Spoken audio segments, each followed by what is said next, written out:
నమస్కారం అండి. జీవన్ హ్యాండ్లూమ్స్‌కి స్వాగతం. ఇవాళ మనం ప్యూర్ పట్టు సిల్క్ కాటన్ శారీస్ చూద్దామండి. ఇట్లా వస్తాయి. పళ్ళు అండి. శారీ ఆల్ ఓవర్ బుటీస్ వస్తుంది.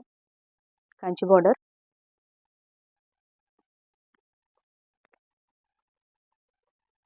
బ్లౌజ్. ప్యూర్ పట్టు శారీస్ అండి. వీటిలో కలర్స్ చూద్దాం. వీటిలో కలర్స్ చూడొచ్చండి. దీని ప్రైస్ వచ్చి 5000 పడుతుంది. గట్టినార్ చీరలండి. వీటిలో మీకు నచ్చిన స్క్రీన్ షాట్ తీసి మా వాట్సాప్ నెంబర్కి వాట్సాప్ చేయొచ్చు. ఓపెన్ పిక్స్ పెడతాం.